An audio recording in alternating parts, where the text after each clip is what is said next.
नमस्कार। आकाशवाणी से प्रस्तुत है समाचार संध्या।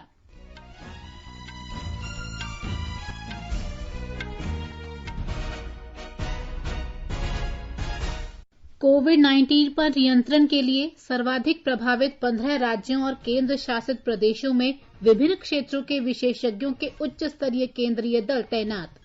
वित्त मंत्री ने सूक्ष्म, लघु और मध्यम उद्यमों तथा अन्य कंपनियों के लिए ऋण मंजूर करने के संबंध में सार्वजनिक क्षेत्र के बैंकों के कामकाज की समीक्षा की।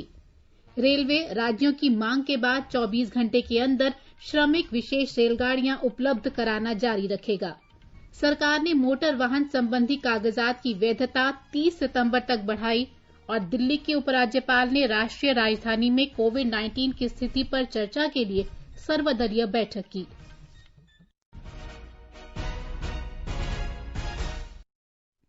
समाचार संध्या में अपनी सहयोगी दिव्या तोमर के साथ मैं प्रियंका अरोड़ा। केंद्र सरकार ने कोरोना वायरस के अत्यधिक संक्रमण वाले 15 राज्यों और केंद्र शासित प्रदेशों में विभिन्न क्षेत्रों के विशेषज्ञों के उच्च स्तरीय दल तैनात किए हैं। ये दल देश में कोविड-19 महामारी पर नियंत्रण के लिए राज्यों और केंद्र शासित प्रदेशों की सरकारों को तकनीकी सहायता उपलब्ध कराएंगे। मेघालय, तेलंगाना, तमिलनाडु, राजस्थान, असम, हरियाणा, गुजरात, कर्नाटक, उत्तराखंड, मध्य प्रदेश, पश्चिम बंगाल, दिल्ली, बिहार, उत्तर प्रदेश और ओडिशा में केंद्रीय दल तैनात किए गए हैं। प्रत्येक दल में 3 सदस्य हैं, जिनमें सार्वजनिक स्वास्थ्य विशेषज्ञ, महामारी विशेषज्ञ और एक वरिष्ठ संयुक्त सचिव स्तर का नोडल अधिकारी शामिल है। केंद्रीय वित्त मंत्री निर्मला सीतारमण ने आपात ऋण गारंटी योजना के तहत सूक्ष्म, लघु और मध्यम उद्यमों के लिए ऋण संबंधी सार्वजनिक क्षेत्र के बैंकों के कामकाज की आज समीक्षा की। नई दिल्ली में इन बैंकों के प्रमुखों के साथ बैठक में उन्होंने बहुत कम समय में आत्मनिर्भर भारत अभियान पैकेज के तहत 20,000 करोड़ रुपए से अधिक के ऋण को मंजूरी देने की सराहना की। उन्होंने शाखा स्तर पर बैंक अधिकारियों को ऋण लेने वाले तक स्वयं पहुंचने और ऋण की प्रक्रिया को सरल बनाने की सलाह दी। वित्त मंत्री ने कहा कि बैंकों को प्रत्येक योग्य सूक्ष्म, लघु और मध्यम उद्यम को ऋण देने पर ध्यान देना चाहिए। उन्होंने कहा कि आपात ऋण गारंटी योजना के अंतर्गत सभी तरह की कंपनियों को ऋण दिया जाना चाहिए और इसे सिर्फ सूक्ष्म, लघु और मध्यम उद्यमों तक ही सीमित नहीं किया जाना चाहिए। रेलवे राज्यों की मांग के बाद 24 घंटों के भीतर श्रमिक स्पेशल रेलगाड़ियां उपलब्ध कराना जारी रखेगा। रेल मंत्रालय ने राज्य सरकारों से श्रमिक स्पेशल रेलगाड़ियों की आवश्यकता का ब्यौरा मांगा है। रेलवे बोर्ड के अध्यक्ष विनोद कुमार यादव ने कहा है कि राज्य सरकारों की मांग पर रेलवे तुरंत आवश्यक संख्या में श्रमिक स्पेशल रेलगाड़ियां उपलब्ध कराएगा। रेलवे ने यह भी आश्वासन दिया कि भविष्य में किसी भी आवश्यकता के लिए अतिरिक्त श्रमिक स्पेशल रेलगाड़ियां उपलब्ध कराई जाएंगी। 1 मई से लगभग 60 लाख प्रवासी मजदूरों को उनके गंतव्य राज्यों तक पहुंचाने के लिए रेलवे ने 4,347 श्रमिक स्पेशल रेलगाड़ियां संचालित की हैं। वंदे भारत अभियान के तीसरे चरण में यूरोप से भारत के लिए एयर इंडिया की उड़ानों की टिकटों की बिक्री कल दोपहर 3:30 बजे से शुरू होगी। टिकट एयर इंडिया की वेबसाइट से ही बुक की जा सकती हैं। एयर इंडिया ने आवेदकों से स्थानीय भारतीय दूतावास या उच्चायोग में पंजीकरण कराना सुनिश्चित करने को कहा है। वंदे भारत अभियान के तहत उड़ान भरने के लिए ये आवश्यक है। पिछले हफ्ते अमेरिका, कनाडा और अन्य देशों के लिए उड़ानों की बुकिंग शुरू होने के 15 घंटे के भीतर 22,000 से अधिक टिकट बिक गई थी। ये दुनिया का अपने नागरिकों को वापस लाने वाला सबसे बड़ा अभियान है। अब तक 70,000 से अधिक भारतीय नागरिकों को वापस लाया जा चुका है। कल से शुरू हो रहे वंदे भारत अभियान के तीसरे चरण में air India Europe, Australia, Canada, America, Britain और अफ्रीका के लिए लगभग 300 उड़ानें संचालित करेगा। विदेश मंत्रालय द्वारा चलाए गए वंदे भारत अभियान के तहत 230 उड़ानों और जलयानों के जरिए विदेशों से 40,000 से अधिक भारतीयों को स्वदेश वापस लाया गया। इसके अतिरिक्त मंत्रालय ने कोरोना से जुड़े चिकित्सकीय सामान भी 150 से अधिक देशों को भेजे। त्वरित कार्रवाई बल भी दुनिया के कई देशों को भेजे गए। सार्क देशों के नेताओं के साथ प्रधानमंत्री नरेंद्र मोदी की वीडियो कॉन्फ्रेंस के बाद कोविड-19 आपात कोष की स्थापना की गई। एक रिपोर्ट। कोरोना वायरस का मुकाबला करने और इस महामारी की चुनौतियों से निपटने के लिए 100 से अधिक आभासी राजनयिक बैठकें आयोजित की गई। भारत की पड़ोसी प्रथम नीति के तहत प्रधानमंत्री मोदी ने भूटान, मालदीव और श्रीलंका का दौरा किया, जिससे इन देशों के साथ भारत की दोस्ती मजबूत हुई। भूटान, नेपाल, श्रीलंका, बांग्लादेश, म्यांमार और मॉरिशस के नेताओं ने भी पिछले वर्ष भारत का दौरा कर इस दोस्ती को आगे बढ़ाया। प्रधानमंत्री मोदी और अमेरिकी राष्ट्रपति ट्रंप की बेहद सफल यात्राओं से अमेरिका और भारत के संबंधों में और मजबूती आई। हाउडी मोदी और नमस्ते ट्रंप जैसे आयोजनों ने दोनों देशों के संबंधों को नई दिशा प्रदान की। रूस के साथ रक्षा सहयोग और अंतरिक्ष साझेदारी को भी बल प्रदान किया गया। प्रधानमंत्री मोदी ने पिछले सितंबर में रूस का दौरा कर यहां के सुदूर पूर्वी क्षेत्र के विकास के लिए $1 बिलियन की क्रेडिट लाइन की घोषणा की। प्रधानमंत्री मोदी और चीनी राष्ट्रपति शी जिनपिंग ने पिछले साल अक्टूबर में मामल्लपुरम में एक अनौपचारिक शिखर सम्मेलन में हिस्सा लिया। इसके अलावा प्रधानमंत्री मोदी ने संयुक्त राष्ट्र महासभा में भारतीय प्रतिनिधि मंडल का नेतृत्व किया। साथ ही उन्होंने जलवायु एक्शन शिखर सम्मेलन और महात्मा गांधी के जन्म वर्ष के 150 साल पूरे होने के उपलक्ष्य में आयोजित एक विशेष कार्यक्रम में भी भाग लिया। प्रधानमंत्री मोदी ने G20 शिखर सम्मेलन, संघाई सहयोग संगठन, G7 शिखर सम्मेलन के आउटरीच सत्र, ब्रिक्स शिखर सम्मेलन और आसियान से संबंधित शिखर सम्मेलनों में भी भारत का नेतृत्व किया। सुपर्णा सेकिया के साथ भूपेंद्र सिंह, आकाशवाणी समाचार, दिल्ली। महाराष्ट्र सरकार ने आज स्पष्ट किया कि उसने राज्य भर में फंसे प्रवासियों को लाने ले जाने में करीब 105 करोड़ रुपए खर्च किए हैं। एक सरकारी विज्ञप्ति में बताया गया है कि राज्य में 5 लाख से ज्यादा प्रवासी मजदूरों को रेलवे स्टेशन पहुंचाने या राज्य की सीमा पर पहुंचाने के लिए लगभग 44,106 बसों की व्यवस्था की गई। विज्ञप्ति में कहा गया है कि 2,28,000 से अधिक प्रवासियों ने राज्य परिवहन बस सेवा का उपयोग रेलवे स्टेशन जाने के लिए किया, जबकि 3,09,000 प्रवासियों ने बस सेवा का उपयोग गुजरात, मध्य प्रदेश, कर्नाटक और तेलंगाना की सीमाओं तक पहुंचने के लिए किया। इस बीच राज्य सरकार कोविड-19 का मुकाबला करने के लिए अपनी स्वास्थ्य संबंधी बुनियादी व्यवस्था और परीक्षण सुविधाओं को और बढ़ाने के हर संभव प्रयास कर रही है। एक रिपोर्ट।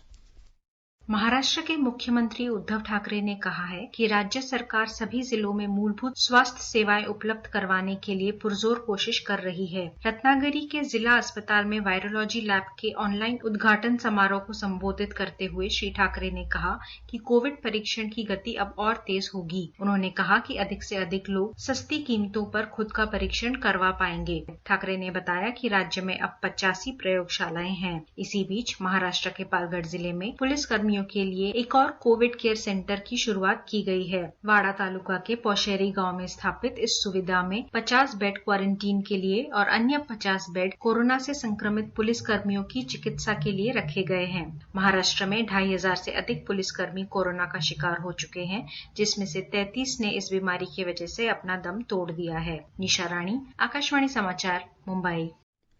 सड़क परिवहन और राजमार्ग मंत्री नितिन गडकरी ने कोविड-19 महामारी के कारण आज मोटर वाहन दस्तावेजों की वैधता इस साल सितंबर तक बढ़ाने की घोषणा की है।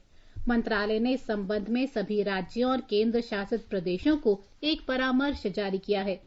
राज्यों और केंद्र शासित प्रदेशों से अनुरोध किया गया है कि वे मोटर वाहन अधिनियम 1988 के प्रावधानों के तहत वर्तमान स्थिति में राहत देने के लिए परमिट के नवीनीकरण, शुल्क और करों में छूट देने पर विचार करें। ये समाचार हमारी वेबसाइट newsonair.com/hindi और हमारे mobile app news on AIR पर भी उपलब्ध हैं। अपने साथ अपनों का ध्यान रखो, बड़े बुजुर्गों का तुम ध्यान रखो। महामारी से लड़ना है बहुत जरूरी, ज्यादा पास न जाना, रखो 2 गज दूरी। सुरक्षित दादा दादी नाना नानी अभियान, अपने साथ अपनों का ध्यान।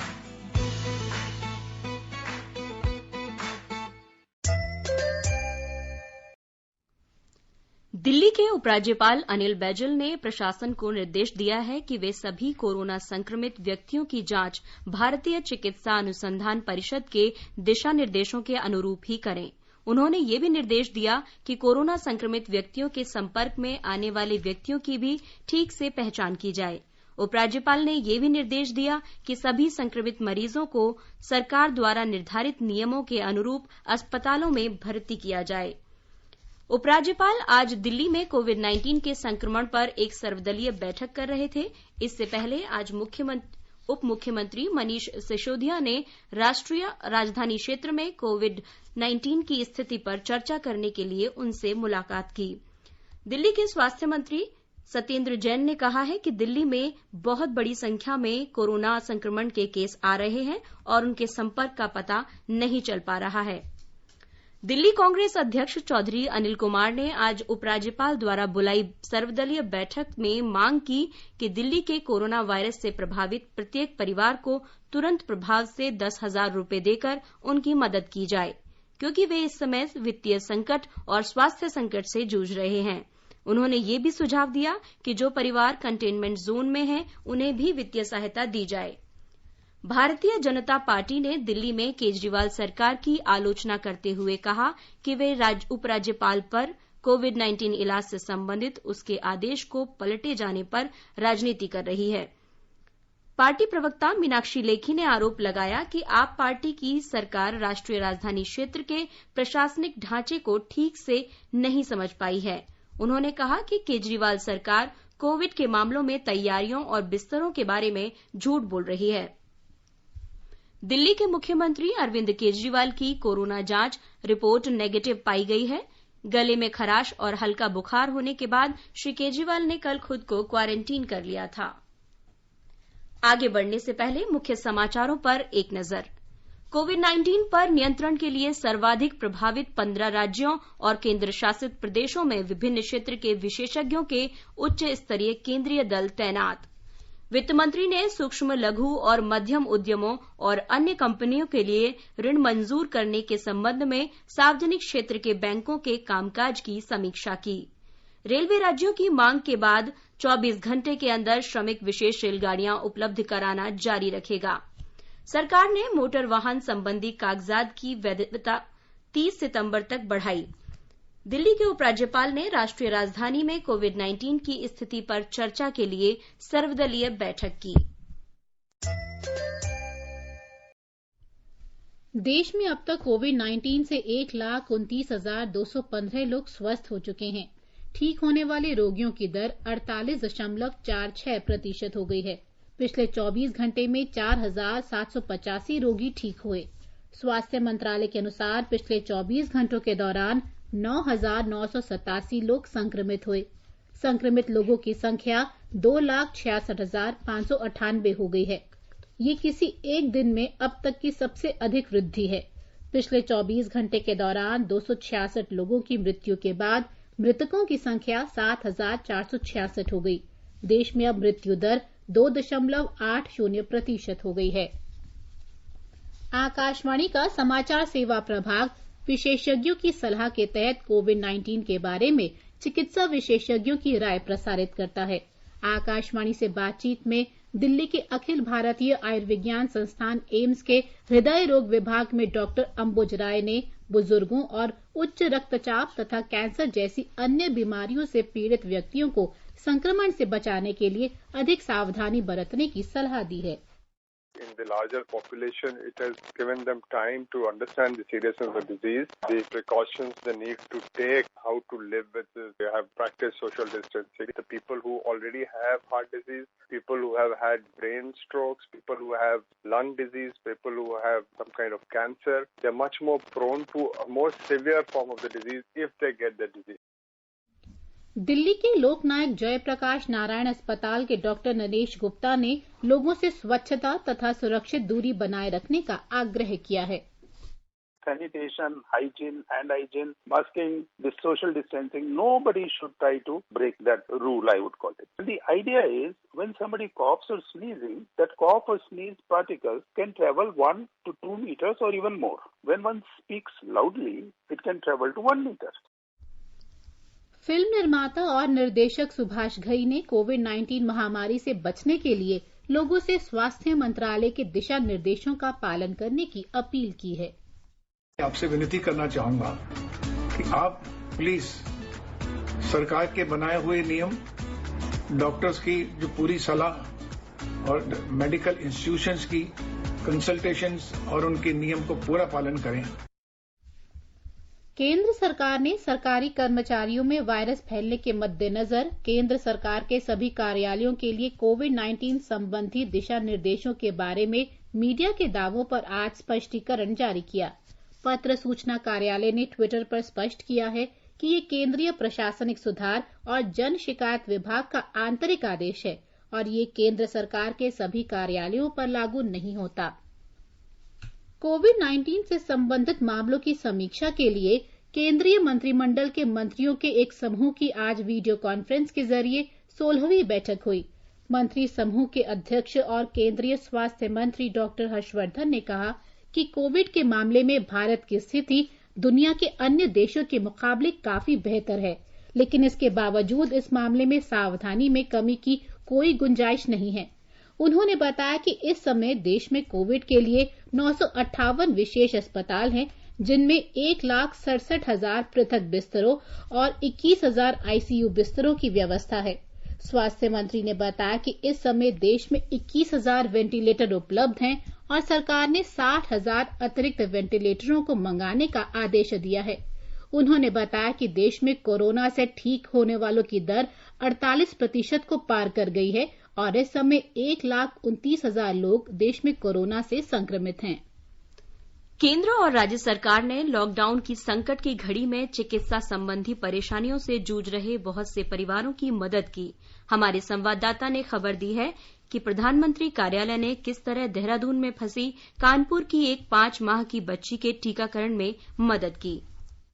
कानपुर के दीपांकर तिवारी अपनी बेटी के टीकाकरण के लिए परेशान थे, जो लॉकडाउन के दौरान अपनी मां के साथ देहरादून में फंसी हुई थी। 5 मंथ की बेटी, उसके जो मंथली वैक्सीनेशन वो उसके ड्यू थी, तो हॉस्पिटल में कोविड की वजह से कोई जा नहीं पा रहा था छोटे बच्चे को लेकर। दीपांकर ने अपनी मुश्किल के बारे में प्रधानमंत्री कार्यालय को लिखा और इस समस्या को फौरन हल करने के लिए उत्तर प्रदेश और उत्तराखंड की सरकारों ने मिलकर काम किया। पीएमओ से वो रिक्वेस्ट की थी, फिर यूपी मिनिस्ट्री से फिर मेरे पास कॉल आई थी, तो उन्होंने मेरे को देहरादून एडीएम का नंबर दिया था। देहरादून एडीएम से मैंने बात की थी, उन्होंने मुझसे मेरी हेल्प करी थी कि आप इस तरह से करिए, डॉक्टर से बात कीजिए, they will help you out. फिर उन्होंने बात करके फिर मेरी बेटी का वैक्सीनेशन कंप्लीट हो गया था विद इन टाइम, तो 10-15 दिन का पूरा प्रोसीजर था। लॉकडाउन के दौरान दीपांकर जैसे हजारों लोगों की समस्याओं का तुरंत समाधान किया गया और वो सरकार का इस पहल के लिए शुक्रिया अदा कर रहे हैं। सुशील चंद्र तिवारी, आकाशवाणी समाचार, लखनऊ।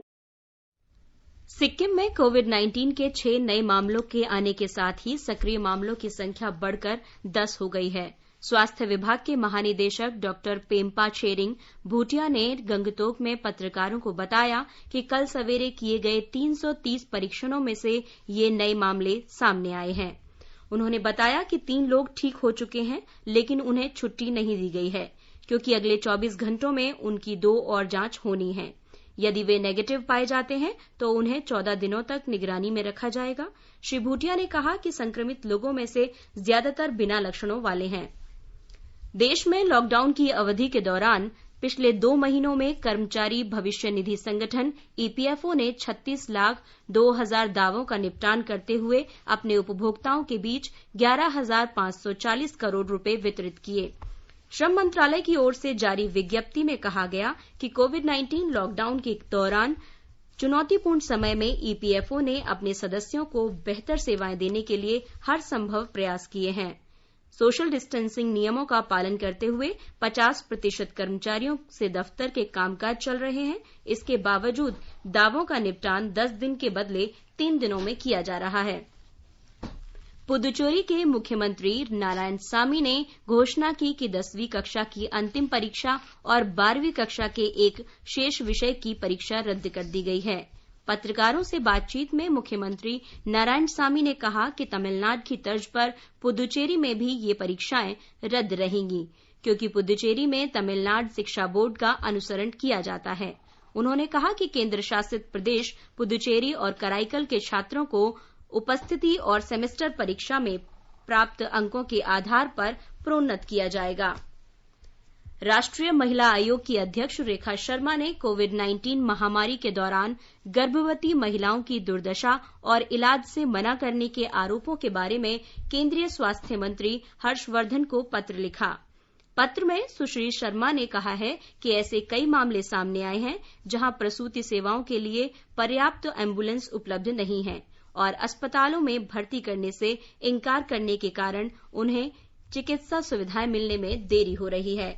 महिला आयोग ने स्वास्थ्य मंत्री से इस मामले में हस्तक्षेप करने का आग्रह किया है। आयोग ने केंद्रीय स्वास्थ्य मंत्रालय से सभी राज्य और केंद्र शासित प्रदेशों के स्वास्थ्य विभागों को गर्भवती महिलाओं के लिए गैर कोविड एम्बुलेंस सेवाएं और अलग से बिस्तर आवंटित करने के लिए निर्देश जारी करने का भी अनुरोध किया है। सुश्री रेखा शर्मा ने महिलाओं के स्वास्थ्य और उनके नवजात शिशुओं के लिए विशेष हेल्पलाइन नंबर की व्यवस्था करने का भी आग्रह किया है। बिहार में कोविड-19 से ठीक होने वाले मरीजों की संख्या बढ़कर 52% से अधिक हो गई है। अब तक कुल 2,770 मरीज ठीक हुए हैं। राज्य में इस वायरस से 33 लोगों की मृत्यु हो चुकी है। राज्य में कोरोना संक्रमित लोगों की संख्या 5,364 है और 2,560 मरीजों का विभिन्न अस्पतालों में इलाज चल रहा है।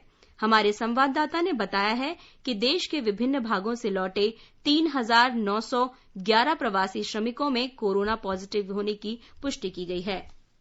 पिछले 24 घंटे में 28 मरीज स्वस्थ हुए हैं। अब तक 2,770 मरीजों को इलाज के बाद अस्पताल से छुट्टी दे दी गई है। कोरोना के कारण अब तक 33 लोगों की मौत हो चुकी है। राज्य में कोरोना वायरस से संक्रमित मरीजों की संख्या बढ़कर 5,364 हो गई है।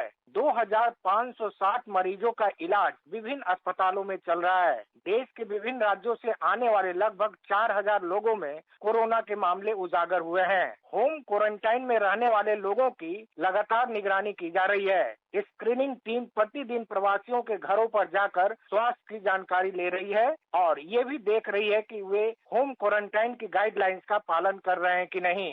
आकाशवाणी समाचार के लिए पटना से मैं कृष्ण कुमार लाल। तमिलनाडु सरकार ने कोविड महामारी के कारण इस साल 10वीं कक्षा की परीक्षाएं रद्द कर दी हैं। मुख्यमंत्री इडापड्डी पलानीस्वामी ने एक वक्तव्य में कहा कि सभी छात्रों को परीक्षा में पास माना जाएगा। छात्रों को 80% अंक त्रैमासिक और अर्धवार्षिक परीक्षा के आधार पर और 20% अंक स्कूल में उपस्थिति के आधार पर प्रदान किए जाएंगे। इससे पहले 15 जून से शुरू हो रही परीक्षाओं में 9,89,000 से ज्यादा छात्र भाग लेने वाले थे। इस बीच तमिलनाडु में पिछले 24 घंटों में 1,685 लोगों के संक्रमित पाए जाने के साथ कोविड-19 मरीजों की कुल संख्या बढ़कर 34,914 हो गई है। नए मामलों में 1,243 चेन्नई से हैं। कुल 798 लोगों को ठीक होने पर अस्पताल से छुट्टी दे दी गई है। राजस्थान में कोविड-19 के मरीजों की संख्या बढ़कर आज 11,020 हो गई है। हालांकि इस बीमारी से 8,182 लोग ठीक हो चुके हैं। राज्य में 7 जिले ऐसे हैं जहां कोरोना संक्रमित मरीजों की संख्या 10 से कम है और ब्यौरा हमारे संवाददाता से। कोरोना संक्रमण फैलने के बाद भरतपुर जिले के करीब 25 गांवों में कर्फ्यू लगाया गया है। पाली, सिरोही, जालोर सहित कुछ अन्य जिलों के गांवों में भी संक्रमण के मामले सामने आए हैं। चिकित्सा मंत्री डॉक्टर रघु शर्मा ने बताया कि कोरोना की रोकथाम के लिए सरकार का पूरा ध्यान टेस्टिंग पर है। भारत सरकार ने 10 बड़े राज्यों के डाटा जारी किए भी, उसमें राजस्थान टॉप पे है। हर में एक्टिव केसेस के मामले में हमारे केसेस बहुत कम है, करीब 2,500 केसेस एक्टिव केसेस है और रिकवरी रेट 8,000 से ज्यादा रिकवर हो गए। तो 74.24% होना अपने आप में उपलब्धि है कि राजस्थान में जो लोग पॉजिटिव हैं उनकी रिकवरी इतनी शानदार है, चाहे वो ग्रामीण क्षेत्र में हो चाहे शहरी क्षेत्र में हो। इस बीच राज्य सरकार ने 21 से 30 जून तक प्रदेश भर में जन जागरूकता अभियान चलाने का निर्णय किया है। सरकार की ओर से कहा गया है कि विभिन्न आर्थिक गतिविधियों के लिए दी गई छूट के बावजूद कोरोना संक्रमण को रोकने के लिए सावधानी और जरूरी नियमों का पालन करना बेहद जरूरी है। आकाशवाणी समाचार के लिए जयपुर से जितेंद्र द्विवेदी।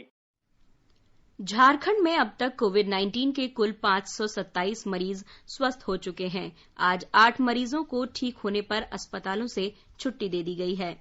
कोरोना वायरस से आज 2 और लोगों की मौत हो गई। इसके साथ राज्य में अब तक कुल 9 मरीजों की मृत्यु हो चुकी है। इस बीच कोरोना संक्रमण के 11 नए मामलों की पुष्टि हुई है, जिससे राज्य में कुल मरीजों की संख्या बढ़कर 1341 हो गई है। ये समाचार हमारी वेबसाइट newsonair.com/hindi और हमारे mobile app news on AIR पर भी उपलब्ध हैं। अरे बबलू, लॉकडाउन खुलते ही टहलने निकल पड़े। महामारी अभी फैली हुई है। सरपंच जी टहलने नहीं, कहाँ पे वापस जा रहे हैं? तुझे डर नहीं लगता वायरस पकड़ लेगा? पहले थोड़ा बहुत डर लगता था, फिर पता चला कि अगर मैंने पूरी सावधानी बरती तो ये बीमारी होने की संभावना कम है। सबसे महत्वपूर्ण है ये मास्क। काम पर मास्क हमेशा पहनूंगा, समय समय पर हाथ धोता रहूंगा और दूसरों से हर वक्त कम से कम 2 गज की दूरी बनाए रखूंगा। खुद को, दूसरों को और अपने परिवार वालों को भी सुरक्षित रखूंगा। अरे भाई, मेरी जिम्मेदारी बनती है तुझे चेतावनी देना, तो दे दिया। जब देश के मेडिकल और स्वच्छता कर्मचारी रोज कोरोना वायरस से लड़ने का काम कर रहे हैं, तो हमारी भी तो जिम्मेदारी बनती है अपना काम करने की। बबलू, तुझे कुछ हो गया तो? हजारों लोग इस बीमारी को हराकर ठीक हो चुके हैं, और अगर किसी कारण मुझे ये बीमारी हो भी जाए तो सरकार ने अस्पताल में हमारे इलाज के लिए पर्याप्त व्यवस्था कर रखी है। ये घबराने का वक्त नहीं, एक दूसरे का हौसला बढ़ाने का वक्त है। अरे ऐसे क्या देख रहा है? तू काम पे जाएगा, मैं नहीं जाऊंगा, नाक नहीं कट जाएगी मेरी। चलो मास्क। हाँ, मास्क। अरे नाक तो ढक लो। हाँ, कोरोना वायरस से हमें लड़ाई जारी रखनी पड़ेगी, और उससे डर कर नहीं, पूरी सावधानी के साथ डट कर चलिए। रुकी जिंदगी को आगे बढ़ाएं, देश को आत्मनिर्भर बनाएं। जय हिंद। ये आकाशवाणी है। प्रधानमंत्री नरेंद्र मोदी ने आज फिलीपींस के राष्ट्रपति रोड्रिगो दुतर्ते के साथ टेलीफोन पर कोविड-19 से उत्पन्न स्थिति पर लंबी चर्चा की। फिलीपींस के राष्ट्रपति ने भारत सरकार द्वारा इस स्थिति से निपटने में चिकित्सकीय सामानों की आपूर्ति को बनाए रखने के लिए किए गए उपायों की सराहना की। प्रधानमंत्री मोदी ने कोविड से मुकाबले में फिलीपींस की सरकार को पूरे सहयोग का आश्वासन दिया। दोनों नेताओं ने हाल के वर्षों में पारस्परिक संबंधों को मजबूत बनाने के लिए उठाए गए कदमों पर संतोष व्यक्त किया। और अब एक नजर कल के मौसम पर।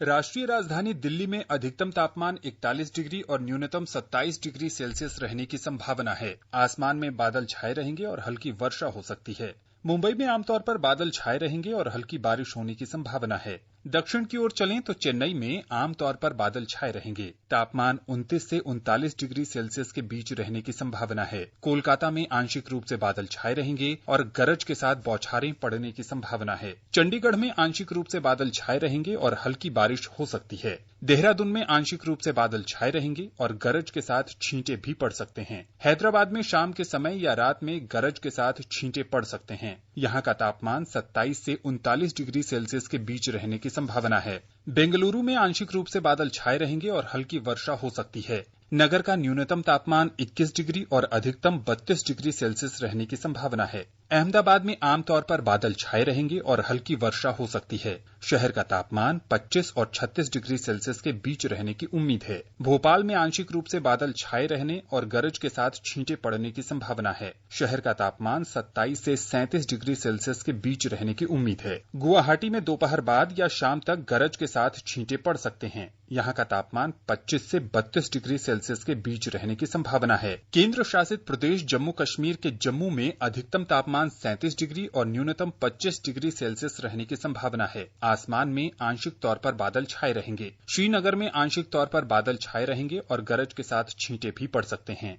यहाँ अधिकतम तापमान 30 और न्यूनतम 13 डिग्री सेल्सियस रहने की उम्मीद है। गिलगित में आंशिक रूप से बादल छाए रहेंगे और गरज के साथ छींटे पड़ने या धूल भरी आंधी आने की संभावना है। यहाँ का तापमान 16 से 36 डिग्री सेल्सियस के बीच रहने का अनुमान है। उधर मुजफ्फराबाद में भी आंशिक रूप से बादल छाए रहेंगे और गरज के साथ छींटे पड़ने की संभावना है। न्यूनतम तापमान 20 डिग्री और अधिकतम 35 डिग्री सेल्सियस रहने की संभावना है। समाचार कक्ष से आनंद श्रीवास्तव। और अंत में मुख्य समाचार एक बार फिर। कोविड-19 पर नियंत्रण के लिए सर्वाधिक प्रभावित 15 राज्यों और केंद्र शासित प्रदेशों में विभिन्न क्षेत्रों के विशेषज्ञों के उच्च स्तरीय केंद्रीय दल तैनात। वित्त मंत्री ने सूक्ष्म, लघु और मध्यम उद्यमों तथा अन्य कंपनियों के लिए ऋण मंजूर करने के संबंध में सार्वजनिक क्षेत्र के बैंकों के कामकाज की समीक्षा की। रेलवे राज्यों की मांग के बाद 24 घंटे के अंदर श्रमिक विशेष रेलगाड़ियां उपलब्ध कराना जारी रखेगा। और सरकार ने मोटर वाहन संबंधी कागजात की वैधता 30 सितंबर तक बढ़ाई। इसके साथ ही समाचार संध्या का ये अंक समाप्त हुआ। नमस्कार।